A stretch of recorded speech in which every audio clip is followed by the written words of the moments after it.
India wind power से electricity generate करने में चौथे नंबर पर आता है। और इंडिया में जो इलेक्ट्रिसिटी जनरेट होती है सब प्लांट से मिलकर, जैसे थर्मल, न्यूक्लियर, गैस, हाइड्रो, उनका 10% इलेक्ट्रिसिटी विंड मिल से जनरेट होती है। 10% इलेक्ट्रिसिटी इस विंड मिल से जनरेट होती है। तो सबसे पहला सवाल दिमाग में यह आता है कि ये इतनी स्लो घूमती है तो फिर कैसे इतनी इलेक्ट्रिसिटी का हिस्सा बन सकती है। तो आपने यदि विंड मिल को करीब से देखा हो तो आपने देखा होगा कि विंड मिल के फैन की साइज कितनी बड़ी होती है। अब सोचो कि यदि यह थर्मल जनरेटर की तरह 3000 आरपीएम की स्पीड में घूमेगा तो क्या होगा। तो सबसे पहला जरूरत तो यह है कि इनकी इतनी ऊंचाई पर इनको मैकेनिकली बैलेंस करना बहुत जरूरी होता है, इसीलिए इनको इतनी स्लो स्पीड में घुमाया जाता है। वरना यदि यह 3000 आरपीएम की स्पीड पर घूमने लगे तो पूरे बादलों को जमीन पे लाके रख देगी। जैसा कि आपने देखा ही होगा कि विंड मिल को हमेशा या तो ऊंचाई पर लगाया जाता है या फिर खाली मैदानों में जहाँ पर हवा अच्छे से मिल सके। तो विंड मिल में जो टावर की साइज होती है वह 1.5 मेगावाट तक इलेक्ट्रिसिटी बनाने वाले विंड मिल के टावर की हाइट होती है लगभग 212 फीट और इसकी एक ब्लेड की साइज होती है 116 फीट। अब आप इसकी स्पीड का अंदाजा लगा सकते हो कि इतनी बड़ी ब्लेड यदि हाई स्पीड में घूमेगी तो क्या होगा। और यह सिर्फ 1.5 मेगावाट इलेक्ट्रिसिटी जनरेट करने वाली विंड मिल की है। यह विंड मिल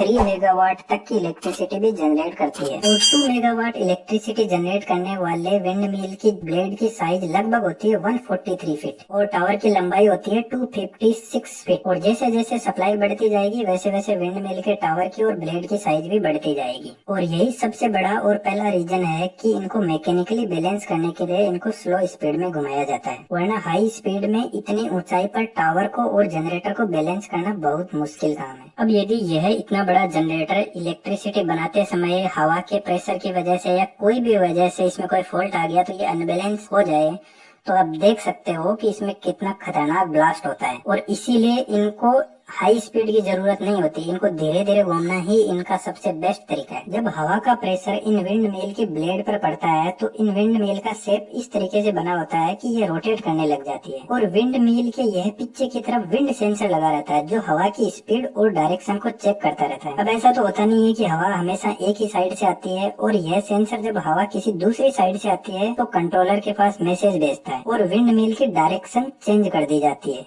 जैसा कि आप देख पा रहे हो। पर विंड मिल की डायरेक्शन तो बदल दी जाती है। पर अब आप सोचो कि इतने बड़े बड़े ब्लेड्स हैं, इन पे यदि आंधी चल रही है, बहुत ज्यादा हवा चल रही है तो ब्लेड इतना प्रेशर कैसे सह पाएंगे, ये तो टूट जाएंगे। तो जब हवा का प्रेशर और स्पीड इस विंड सेंसर के द्वारा चेक किया जाता है तब यह हवा की डायरेक्शन के हिसाब से विंड मिल और ब्लेड की साइज भी सेट कर देते हैं ताकि ज्यादा हाई स्पीड हवा से विंड मिल की ब्लेड्स पर ज्यादा प्रेशर ना पड़े। और दूसरा सवाल यह आता है कि जब यह विंड मिल इतनी स्लो घूमती है तो यह इलेक्ट्रिसिटी कैसे जनरेट करती है। जबकि हमने तो देखा था कि थर्मल पावर प्लांट में जो जनरेटर की स्पीड होती है वो लगभग 3000 आरपीएम की होती है और विंड मिल की तो स्पीड होती है लगभग 10 to 20 आरपीएम। अब 3000 आरपीएम की स्पीड पर घूमने वाला जनरेटर यदि 10 से 20 आरपीएम की स्पीड पर घूमेगा तो क्या इलेक्ट्रिसिटी जनरेट करेगा। तो जनरेटर की स्पीड बढ़ाने के लिए जनरेटर के आगे लगा रहता है एक गियर बॉक्स जो इस जनरेटर की 10 to 20 आरपीएम के बीच में जो स्पीड होती है उसको बढ़ाकर कर देता है 1000 से 1500 आरपीएम तक। फिर भी यह स्पीड कम पड़ जाती है थर्मल पावर स्टेशन के जनरेटर के सामने। तो जैसा कि आपको पता ही होगा कि हमारे इंडिया में जो इलेक्ट्रिसिटी जनरेट होती है वो 50 हर्ट्ज फ्रीक्वेंसी पर जनरेट होती है। तो मेनली हमें किसी भी जनरेटर से इलेक्ट्रिसिटी जनरेट करवाने के लिए 50 हर्ट्ज की फ्रीक्वेंसी चाहिए, चाहे वह कोई सा भी जनरेटर हो। तो उसके लिए स्पीड इतनी ज्यादा मैटर नहीं करती। स्पीड की